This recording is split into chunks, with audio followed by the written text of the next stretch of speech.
कधीच नाही चुकणार तुमचे फेवरेट टीव्ही शोज झी5 सोबत, तेही एकदम फ्री। अहो असं नाही बाबा, आमचं एकदा बोलणं झालं ना माझं आणि अधिपतींचं की सगळं संपेल, मिटेल आमचं भांडण। हे बघ, झोपलेल्याला जाग करणं सोपं असतं, पण झोपेचं सोंग घेतलेल्याला जाग कसं करणार आहेस? म्हणजे मला कळलं नाही। अक्षरा, तुला सगळं कळलंय, फक्त वळत नाहीये। काय बोलताय बाबा? अहो ऐका ना माझं जरा तुम्ही थोडं शांत व्हा ना, थोडं शांत व्हा, आपण नंतर बोलू ना। अक्षु, जा बा, तू फ्रेश होऊन घे, आपण बोलू नंतर। हा, जा जा। नाही नाही, एक मिनिट आई, आत्ताच बोलूया। अगं काय झालंय काय बाबा? अचानक का असं बोलताय? माझ्या चुका कळल्यात ना मला, म्हणून मी असा बोलतोय। खरं सांगतो बाळा, तुझं लग्न जमलं ना त्यावेळेला एक बाप म्हणून मी स्टँड घ्यायला हवा होता। तुला लग्न करायचं नव्हतं, पण आम्ही तुला बळबळ बोलल्यावर चढवलं। पण बाबा, झालं ते चांगलंच झालं। मला नाही वाटत असं अक्षरा। अगं, खूप मोठं ओझ आहे माझ्या मनावर।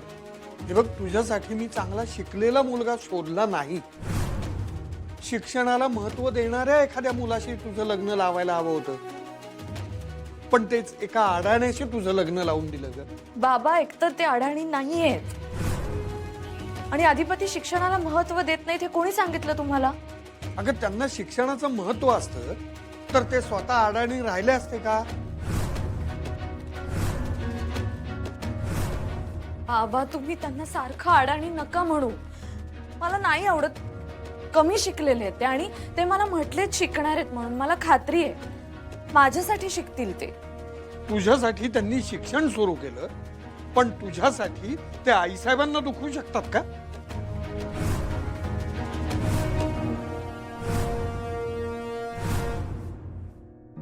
इतके दिवस झाले चारू, अक्षरा घरात नाहीये। मला वाटलं होतं अधिपती स्वतःच जाऊन तिला घरी घेऊन येईल, पण तो काहीच करत नाहीये। म्हणजे त्यालाही मनातनं असं वाटत असणार की अक्षरा या घरात परत यावी। ती भुवनेश्वरी बसली आहे ना, ती त्याला काही करू देत नाहीये। पण हे किती दिवस चालायचं चारू? आपल्या घरची लक्ष्मी परत आली पाहिजे ना। मलाही काही करता येत नाहीये। अक्षराच्या घरचे मला अक्षराशी बोलू सुद्धा देत नाहीयेत, आणि अधिपतीशी मी काही बोलायची सोयच नाही। सोन्यासारख्या बायकोला या नीच बाई त्यानं घराबाहेर पाठवलंय। हे चांगलं नाही झालंय चारू। तू सांग, मी काय करू? अक्षराला या घरात परत कसं आणू? माझं डोकं चालत नाहीये। काढा कराया सांगितलं तर नव घ्या। पण ते मी धनाजीला सांगितलं होतं, तुम्ही का करत बसलात? असू दे की, घ्या। गरम आहे ना? असू दे, तुमच्या हातात। काय चिरंजीव आलेत का? होय, कधीच। मग तुमचं काही बोलणं झालं? कुणाबद्दल? सुनबाई बद्दल? होय, बोलले की मी। काय म्हणतोय मग? काही फरक पडतोय का विचारात? येते का अक्षरा घरी? हा उघडच आहे बघा। म्हणजे? हो, तिचं नाव काढलं तर म्हणतो या विषयी बोलूच नकोस। मूर्ख आहे का तो आई? अक्षरा सून आहे ना या घरची, त्याची बायको आहे ना। अक्षराचा विषय या घरात निघणार नाही। हाय की? आणि किती दिवस झाले आई? अक्षराला काय कायमचं माहेरी ठेवणार आहे तो? ती परत यायला हवी ना घरात। मला बी वाटतंय की ती घरला परत यावी, पण काय चिन्ह दिसना झालीत बघा। बाकी तुमची मुलगी तिचं काम व्यवस्थित करत असेल ना? आपल्याला जे हवं ते अधिपतीकडून करून घेत असेल, हो ना? सांगा ना, बरोबर आहे ना मी बोलतोय ते? मला नका काही विचारू। तुम्ही जरी सांगितलं नाही तरी मला माहिती आहे त्या भुवनेश्वरीचं काय चाललेलं असतं ते। आई, तुम्ही जरा बोला ना एकदा तिच्याशी। एकदा खडसावून बोला, म्हणा बंद कर ही कारस्थानं, आणखी किती वाट लावायची आहे माझ्या घराची? माझं जर ऐकत असती ना, लई गोष्टी घडू दिल्या नसत्या मी। घ्या, काढा, घ्या, थंड होईल।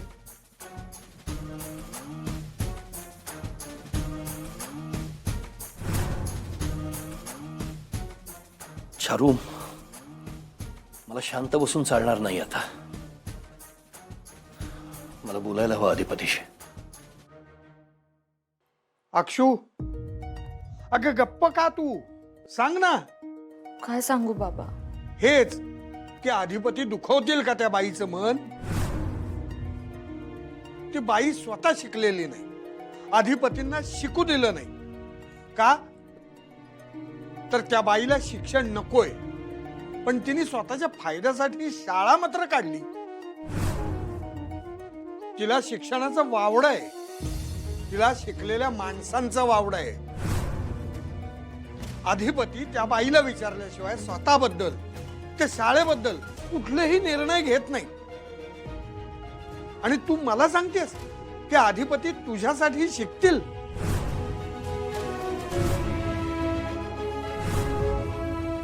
अक्षू, अगं कुठल्या भ्रमात जगतीयस? भ्रम नाहीये बाबा, शिकतील ते. त्यांनी वचन दिलंय मला की ते ग्रॅज्युएट होतील. त्या बाईसाठी ते वचन मोडतील सुद्धा. नाही बाबा, ते असं कधीच करणार नाहीत. काय सांगतेस तू असं करणार नाहीत म्हणून? लग्नात दिलेली वचनं मोडलीच ना त्यांनी, मग हे वचन मोडायला असा किती वेळ लागतोय त्यांना? नाही बाबा, त्यांनी कुठलंच वचन मोडलं नाहीये. आयुष्यभर तुला साथ देण्याचं, तुला सुखी ठेवण्याचं वचन दिलंच होतं ना त्यांनी. पाळलं का त्यांनी ते वचन? तुझी साथ सोडली, तुला माहेरी पाठवलं, तुला त्यांनी सुख नाही, फक्त दुःख आणि ताणच दिलाय. असं नाहीये बाबा, आमचं फक्त किरकोळ भांडण झालंय, ते मिटेल आणि मी जाईन लवकरच घरी. किरकोळ भांडण?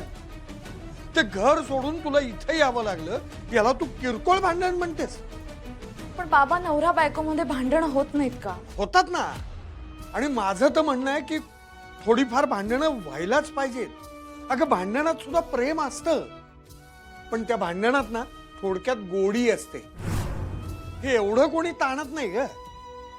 नातं पूर्ववत करण्यासाठी दोघही तेवढेच प्रयत्न करत असतात, पण तुमच्यामध्ये हे प्रयत्न शून्यच आहेत. पण सगळे प्रयत्न फक्त तू एकटीच करतेस, कारण फक्त तुला हे नातं हवंय. असं नाहीये बाबा, त्यांनाही हवंय आमचं नातं. अगं, तसं असतं ना तर ते 2-4 दिवसात येऊन तुला इथून घेऊन गेले असते. ते तुला फोन करत नाहीत, तुला भेटायला येत नाहीत.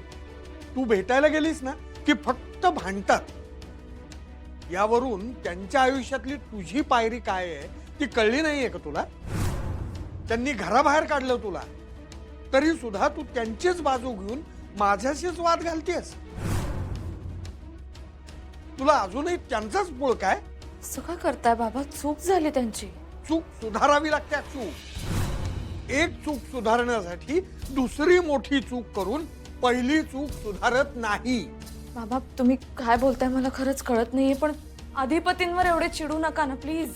बस कर तुझं अधिपती पुराण. संपलंय ते अधिपती पुराण तुझ्या आयुष्यातून.